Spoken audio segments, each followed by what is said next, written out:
इस समय पर फेस्टिव सीजन चल रहा है, मतलब कि एक शुभ समय चल रहा है नई गाड़ी खरीदने के लिए। इसलिए गाड़ियों की बिक्री बहुत ज़्यादा हो रही होती है, लेकिन उसके बावजूद भी कहीं ना कहीं कोई तो गाड़ियाँ होंगी जो सबसे कम बिक रही हैं। तो इस वीडियो में मैं आपको सितंबर के महीने में सबसे कम बिकने वाली 20 गाड़ियों के बारे में बताने वाला हूँ। 20th पोजीशन पर है होंडा की सिटी, जिसकी 1599 यूनिट्स बिक पाई हैं सितंबर के महीने में पूरे भारत के अंदर।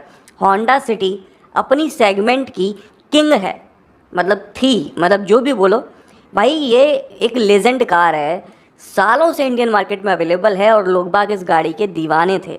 इस गाड़ी को अपने पास रखने का मतलब था कि आप एक एलिट क्लास लोगों में आते हो, आप एक प्रीमियम गाड़ी ड्राइव करते हो। लेकिन अभी हाल फिलहाल इसकी हालत देखिए, 20th लिस्ट सेलिंग कार बन चुकी है। वैसे कमेंट कर आप लोग बताइएगा कि आपको पुरानी वाली होंडा सिटी ज़्यादा बेहतर लगती है या फिर नई वाली होंडा सिटी जो होंडा ने अभी हाल ही में लॉन्च करी है। 19th पोजीशन पर है फॉक्सवैगन की टाइगून, जिसकी 1586 यूनिट्स बिकी हैं पूरे भारत में। इस लिस्ट में सेडान्स का आना तो फिर भी ऑब्वियस है, इस समय सेडान्स का मार्केट उतना तगड़ा नहीं चल रहा है, लेकिन किसी एक एसयूवी का आना, वो भी कोई ऐसी वैसी एसयूवी नहीं है। टाइगोन एक काफ़ी अच्छी एसयूवी है, अच्छे खासे बजट में मिल जाती है और उस सेगमेंट की एसयूवी है जिसकी डिमांड भी काफ़ी है। उसके बाद में इस लिस्ट में उसका नाम आना भाई एक्सेप्टेबल नहीं है। 18th पोजीशन पर है स्कोडा की स्लाविया, जिसकी 1581 यूनिट्स बिकी हैं पूरे भारत में। भले ये गाड़ी एक सेडान क्यों ना हो, लेकिन इसकी जो ग्राउंड क्लियरेंस है वो लगभग एक एसयूवी की ग्राउंड क्लियरेंस जैसी है। यही सोचकर स्कोडा ने इसको लॉन्च किया था कि जो लोग सेडान खरीदना चाहते हैं लेकिन कम ग्राउंड क्लियरेंस की वजह से उसको इग्नोर कर देते हैं, उन लोगों के लिए इस तरह की सेडान परफेक्ट रहेगी। लेकिन अफसोस इसकी भी कोई खास बिक्री हो नहीं रही।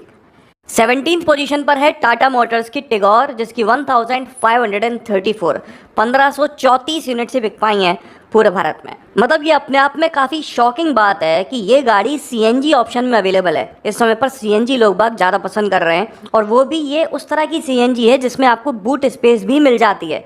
उसके बावजूद ये 17th लिस्ट सेलिंग गाड़ी है। ये भाई बिल्कुल भी ठीक बात नहीं। इसी गाड़ी का जो हैचबैक वर्जन है टियागो, उसकी बिक्री 8 से 9 हज़ार हर महीने हो रही है और इसकी 1,500 हज़ार के आसपास डली हुई है। 16th पोजीशन पर आ जाती है मारुति की सियाज, जिसकी 1491 यूनिट्स बिकी हैं पूरे भारत में। ये होंडा सिटी की सेगमेंट की गाड़ी आप देख सकते हो 16th पोजीशन पर डली हुई है, मतलब कि होंडा सिटी से भी गई गुजरी हालत है। इसी सेगमेंट की एक और गाड़ी है वरना, जैसे अभी हाल ही में लॉन्च किया गया है जैसी नेक्स्ट जनरेशन को। वरना की बिक्री जो है वो ये 2610 यूनिट्स, मतलब कि वो इस लिस्ट में तो नहीं है, लेकिन फिर भी उसकी बिक्री कोई उतनी भी शानदार नहीं हो पाई है। 15th पोजीशन पर आई है टोयोटा की रोमियन, मतलब कि अर्टिगा का ही रीबेस्ट वर्जन, जिसकी 1461 यूनिट्स बिकी हैं पूरे भारत में सितंबर के महीने में। 14th पोजीशन पर है रेनो की काइगर, जिसकी मात्र 980 यूनिट से बिक पाई हैं। मतलब यार, रेनो की काइगर काफ़ी वैल्यू फॉर मनी डील आपको प्रोवाइड कर रही होती है, और काइगर दिखने में भी कोई ऐसी बेकार नहीं है, उसके बावजूद इतनी कम बिक्री होना समझ नहीं आता। 13th पोजीशन पर है टाटा मोटर्स की हैरियर, जिसकी 926 यूनिट से बिक पाई हैं पूरे भारत में। मेरे ख्याल में जब से हैरियर लॉन्च हुई है तब से पहली बार हैरियर का नाम इस लिस्ट में आया है, और वो भी इसलिए क्योंकि इस गाड़ी का फेसलिफ्ट जल्दी ही, मतलब कि कल लॉन्च होने वाला है, जिस वजह से इसकी बिक्री डाउन हो रखी है। इसके बाद 12th पोजीशन पर है मॉरिस गैराज, जिसकी एस्टर, जिसकी 901 यूनिट से बिक पाई है पूरे भारत में। इसके बाद 11th पोजीशन पर है रेनो की क्विड, जिसकी सिर्फ 747 यूनिट से बिक पाई है पूरे भारत में। मतलब रेनो के पास 3 गाड़ियाँ हैं, क्विड, काइगर और ट्राइबर, और इन 3 में से 2 गाड़ियां तो लीस्ट सेलिंग कार्स की लिस्ट में इंक्लूड हो रखी हैं। और रही बात ड्राइवर की, तो उसकी बिक्री भी कोई बहुत ज़्यादा शानदार नहीं हो रखी है। 1642 यूनिट्स बिक पाई हैं उस गाड़ी की भी। तो भाई रेनो की ये हालत हो कैसे रखी है।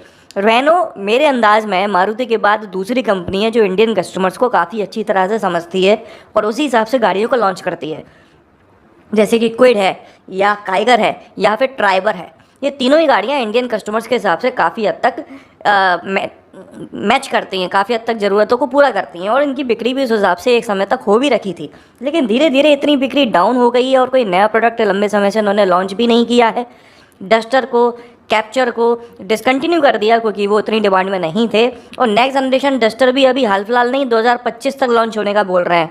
तो ये कहीं ना कहीं जो जापानीज़ कंपनीज़ हैं, होंडा या टोयोटा उनके पच्चनों पर चल पड़ी है। बाकी देखते हैं क्या होता है आगे। इसके बाद 10th पोजीशन पर है टाटा मोटर्स की सफारी, जिसकी सिर्फ 516 यूनिट्स ही बिक पाई हैं।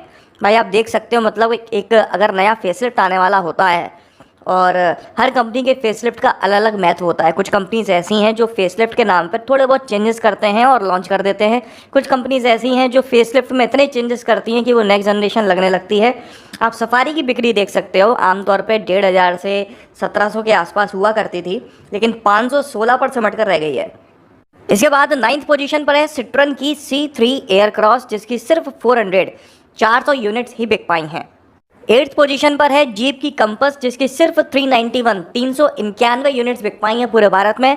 कंपस को ज़रूरत है नेक्स्ट जनरेशन की, लेकिन ये लोग लॉन्च कर ही नहीं रहे। 7th पोजीशन पर है मारुति की इन्विक्टो, जिसकी सिर्फ 389 यूनिट्स बिकी हैं पूरे भारत में। इसके बाद 6th पोजीशन पर है हुंडई की टूसॉन, जिसकी 237 यूनिट्स बिकी हैं पूरे भारत में सितंबर के महीने में।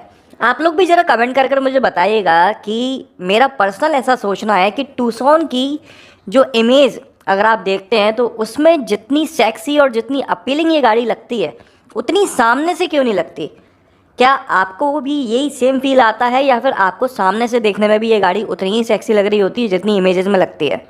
5th पोजीशन पर है मॉरिस गैराजेस की ग्लॉस्टर, जिसकी 201 यूनिट बिक पाई है पूरे भारत में।